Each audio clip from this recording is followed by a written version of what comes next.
Hi, I'm Connie Cenac, the Cruise Queen, and I'm aboard the MS Volendam, one of Holland America's wonderful ships, on a 14-day Southern Caribbean cruise. We happen to be in port in Barbados, and it's a great island. Highly recommend it.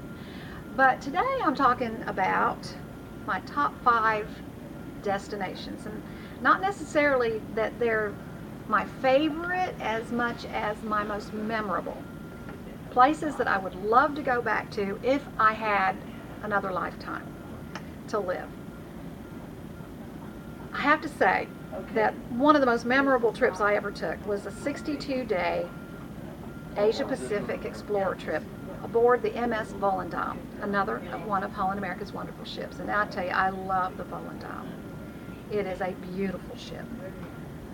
We left Vancouver, and it took 7 days for us to get to a place in Russia, an island in the Pacific, that in Russian it means Peter and Paul, Petropavlovsky or something like that. And that was pretty interesting because we were the first ship ever to go into that port. It was a naval base for the Russians, and at the time we went in 2002. It was quite an experience to be there. They had college students meet us at the port, and so that we all had, every passenger had a different guide, and they took us around the city. There was a statue of Lenin, and it was really kind of sad to see the condition. Our idea of a department store is nothing like theirs, and it was just an amazing time there in that city. But on that cruise, there were 2 places that I'd have to say were my very favorite as far as memorable. One was seeing the Great Wall of China.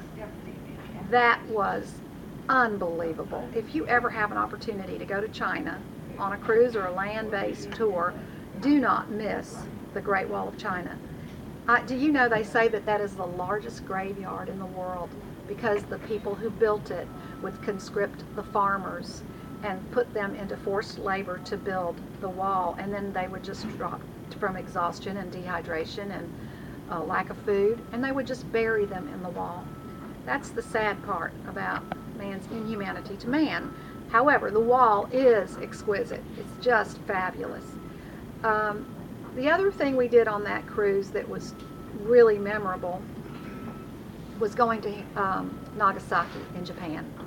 We were able to go to the place that is designated as ground zero for the atomic bomb that was dropped during World War II. And they have an incredible museum there.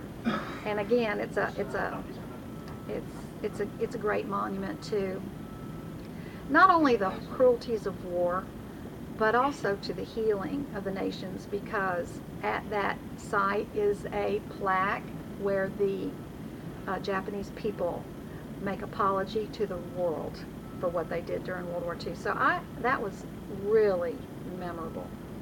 There were so many places that we went on that 62-day cruise. One of the things I wanted to do on that cruise was to go to Phnom Penh, because I grew up during the Vietnam War, and of course you hear all these names of places over in Southeast Asia. You don't know what it's like. Well, we took a side trip to Phnom Penh, and that was again just a memorable occasion to kind of put life into stories that we read about and saw on television. I could talk about Australia, New Zealand, Bora Bora, Tahiti. All of these were places that we went. Singapore, Hong Kong. We went to 4 ports in China. We went to Osaka, Nagasaki in Japan. That is an incredible trip, and if I could do it again, I would love to do another Asia Pacific cruise on Holland America. Highly recommend that you consider doing it if you have the time and the money, and if you are interested, don't forget to call Air Sea Travel or look us up at airseatraveljacks.com. We'd love to help you make the right choice for your next vacation.